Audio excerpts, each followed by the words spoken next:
ఇగో కూల్చాలని నేను హైడ్రాకు చెప్పలేదు. హైకోర్టుకు మేడ్చల్ కలెక్టర్ స్పష్టీకరణ.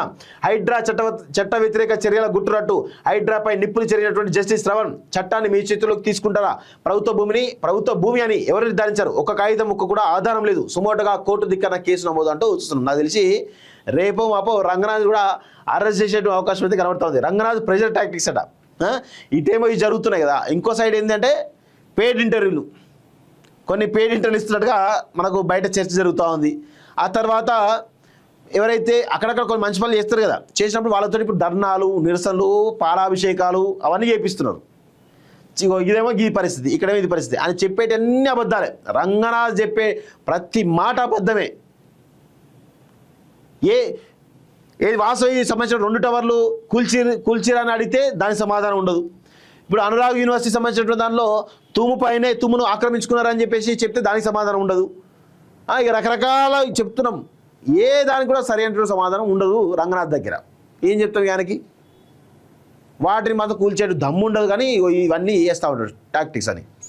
సో ఇక్కడ ఏమంటున్నారు, ప్రభుత్వ ఆస్తులు పరీక్షించడంలో భాగంగా ఆక్రమణలు తొలగించేందుకు కూల్చివేత చర్యలు చేపడుతున్నామంటూ ఇంతకాలం హైడ్రా చేస్తున్నటువంటి వాదన న్యాయస్థానంలో వీగిపోయింది.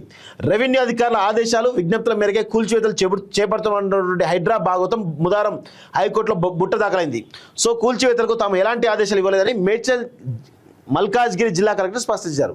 సో కలెక్టరే స్పష్టంగా చెప్పింది, మేము ఎలాంటి ఆదేశాలు లేదు. ఎందుకంటే అన్ని డిపార్ట్మెంట్స్ అయినా కంట్రోల్ ఉంటాయి కదా, కలెక్టర్ కంట్రోల్ ఉంటాయి కదా.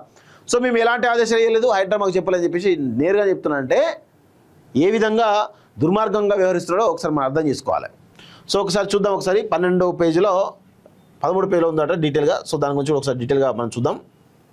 సో హైడ్రా పరిస్థితి అడకత్తెన పోకచికలా తయారైంది. ఇది చెప్పడంతో కూల్చివేతల సమయంలో అక్కడ రెవెన్యూ అధికారులు ఎవరు లేరని తహసీల్దార్లు తేల్చి చెప్పడం, ప్రభుత్వ భూమిగా ఎవరు నిర్ధారించారో చెప్పలేకపోవడం, కూల్చివేతలను సమర్థించుకోవడానికి హైడ్రా కనీసం ఒక కాగితం ముక్కరు కూడా ఆధారంగా చూపలేకపోవడం హైకోర్టు ఆగ్రహం వ్యక్తం చేసింది. అది ప్రభుత్వ భూమి అని కలెక్టర్ కానీ రెవెన్యూ అధికారులు కానీ ధృవీకరించకుండానే ప్రైవేట్ స్థలంలోకి ఎలా వెళ్లారు? చట్టాన్ని మీ చేతిలోకి ఎలా తీసుకుంటారా? మీ ఇష్టం వచ్చినట్లు కూల్చివేతలు చేపడతారా? ప్రభుత్వ అధికారులతో సంబంధం లేకుండా సమాంతర ప్రభుత్వం నడుపుతారా అని నిలదీసింది. కూల్చివేతలకు తాము ఎలాంటి ఆదేశం ఇవ్వలేదని కలెక్టర్ హైకోర్టుకు స్పష్టం చేయడంతో హైడ్రా తీరుపై హైకోర్టు తీవ్ర స్థాయిలో నిప్పులు జరిగింది. ప్రభుత్వ భూముల రికార్డులన్నీ కలెక్టర్ ఆధీనంలో ఉంటాయని, అలాంటి కలెక్టర్ ధృవీకరించకుండానే హైడ్రా ఎలా కూల్చివేతలు చేపడతారని ప్రశ్నించింది. సో ఇది పరిస్థితి, రంగనాథ్ యొక్క పరిస్థితి. హైడ్రాను తన సొంత జాగీర్ అనుకుంటుండో ఏమో మరి. ఆయన అంటే ఇక నెక్స్ట్ ఎంపీగా పోటీ చేస్తారట కదా, ఇక దానికోసం ఇవన్నీ రెడీ చేస్తున్నాడు, 100 కోట్ల రూపాయలు రెడీ చేస్తున్నాడు. దానికోసం ఏది పడితే అది ఎట్లా పడితే అట్లా చేస్తున్నట్టుగా తెలుస్తూ ఉంది.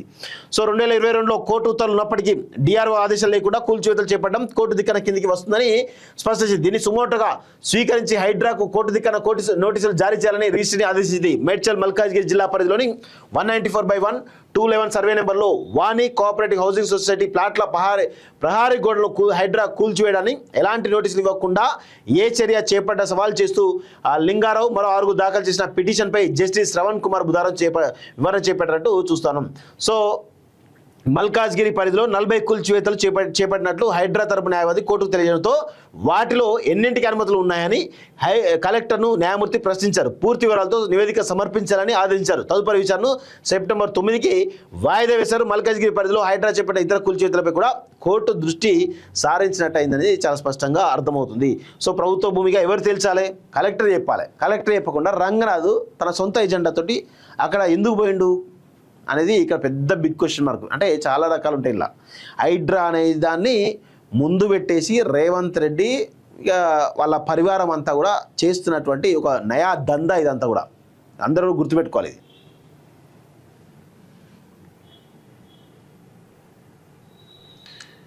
కోర్టులు అంటే లెక్కే లేదు.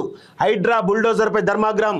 సో అదే కదా. సో సల్కన్ చెరువు చూడండి, హైదరాబాద్ సల్కన్ చెరువు FTL బఫర్ జోన్ పరిధిలో అక్రమ నిర్మాణాలు జరిగాయని వాటిపై చర్యలు తీసుకోవాలంటూ న్యాయవాది party in person Vijay Gopal దాఖలు చేసిన ప్రజాహిత వ్యాజ్యంలో హైకోర్టు 2026 ఏప్రిల్ 30న ఉత్తర్వులు జారీ చేసింది. చెరువు పరిధిలో ఒక విద్యాసంస్థ నిర్మాణంపై చర్యలు తీసుకోవడంలో విఫలమైనటువంటి అధికారులపై వివరణాత్మక విచారణ జరిపి సమగ్ర నివేదికను తదుపరి విచారణలోగా సమర్పించాలని రెవెన్యూ, ఇరిగేషన్, మున్సిపల్ సంబంధించినటువంటి విషయంలో జరిగింది. నెక్స్ట్ ఇక్కడ రంగనాథ్ సంబంధించిన విషయంలో మనం మాట్లాడదాం ఒకసారి.